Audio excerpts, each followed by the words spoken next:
The sound of a baseball hitting the sweet spot of a bat can be heard in many places the world over.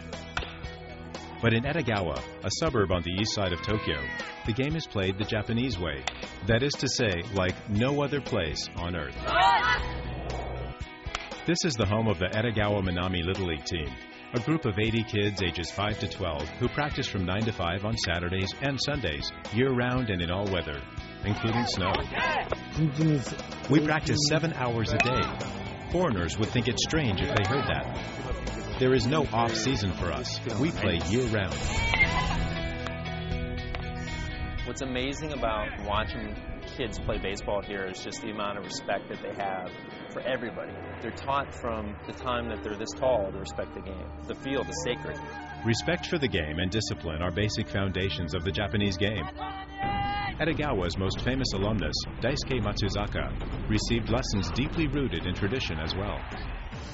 I taught Daisuke about the traditional samurai spirit. I taught him that Japanese samurai commit harakiri as the ultimate sign of taking personal responsibility. Baseball is perfectly suited for this culture. It's about sacrifice. It's about the team. You could say all of those same things about Japanese culture.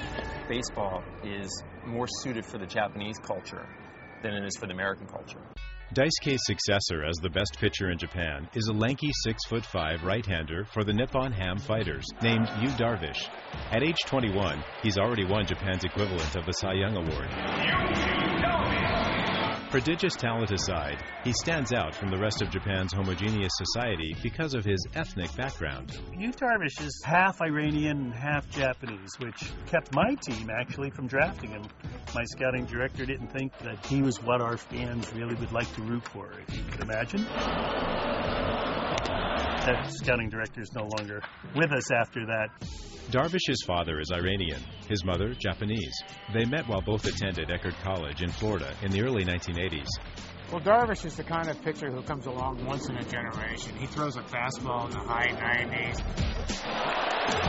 He's just impossible to hit when he's on. He has these fingers that he can make the ball do a lot of different things. He's pretty good. I want to throw a faster fastball. I want a sharper curve. I want to improve all my pitches. The curveball is just not fair. Honestly, it's just not a fair pitch. From childhood, he's been very good to get out of trouble. When he puts himself into a jam situation, he gets out of it very nicely. I like to see that. That's his style. When he puts on another 10 or 20 pounds, he's going to be another young Tom Seaver. He's that good. On opening day, Yu pitched a complete game, 1-0 shutout. While he's technically at least 5 years away from unrestricted free agency, the GM of Nippon Ham stated that he'd consider the wishes of any player who wanted to play in the United States. In the case of Yu Darvish, it would bring his team a sizable bounty. I would expect the New York Yankees, Brian Cashman, to go after Yu Darvish. After the way they were aced out of the Daisuke sweepstakes by Theo Epstein and Boston Red Sox, I would expect them to come on really strong. If Nippon Ham decides to post Darvish, I would guess that the bidding would start somewhere in the $50 million range that Matsuzaka was able to get for his team. The Yankees would have to offer Nippon Ham one heck of a lot of money for them to part with Yu Darvish. I just hope that doesn't happen. I hope the good players stay here. The senior Darvish has his own reasons for wanting to see his son play in the major leagues. Japanese players think of major league as a very big goal, but I think more than that is that great players are there, so you got to go there and see where you stand. I'll never lose my motivation because my goal of attaining an ERA of 0.00 is so high. I'll never be satisfied till I achieve a perfect season. I think anywhere in the States is good, but I love New England. The fundamental problem with Japanese baseball is that all of the teams are run by corporations. They're run for the purpose of promoting the products of the parent corporation. Nippon Ham Fighters exist to sell pork. In the MLB, there are a lot of individual owners who have big egos and a lot of money in their bank accounts, yet they work together. In Japan, there's only 12 teams. They're owned by mega corporations, and they share nothing. There are a lot of things that the Japanese could theoretically do. The Japanese could copy what the major leagues have done as far as integrated television rights and media rights and the merchandising and start revenue sharing. Part of the problem is the mega celebrity status given to Japanese players only after they've left Japan to play in the United States. Ichiro was very frustrated. He said, I could hit 400 and they still wouldn't come to see me.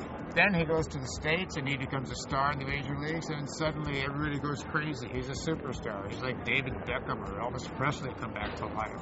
During games the last 5 years, there's Ichiro Suzuki and now Matsui commercials in Yankee pinstripes, Daisuke commercials in Red Sox uniform. I think there are other issues besides Ichiro, Matsui, and Matsusaka leaving. I think rather than kind of pointing the finger at Major League Baseball, there may be other things at work here that should be addressed. The business of baseball in Japan is not on par with the business of baseball in America. The talent of baseball in Japan is on par with the talent of baseball in America.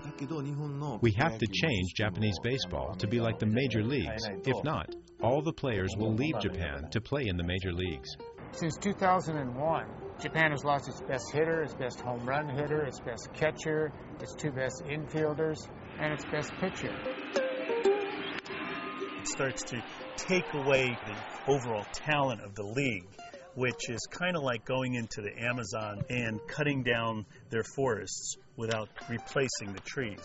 Eventually, you have a major ecosystem problem. Not everyone views the situation in such dire terms.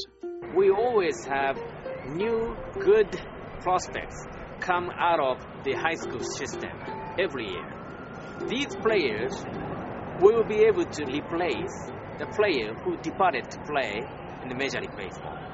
While professional baseball in Japan faces many obstacles, some believe that the exodus of its best players may promote a renewal or even a rebirth of the game itself. The future of baseball in Japan is positive. After Ichiro left, soccer gained in popularity. But once kids saw how well Ichiro and Daisuke played in the U.S., they came back to playing baseball. In the not-too-distant future, we're going to have another superstar. The prospects may look bright for a new generation of superstars reared the traditional Japanese way. But only time will tell if success on American soil will prove to be too powerful a lure for tradition to overcome.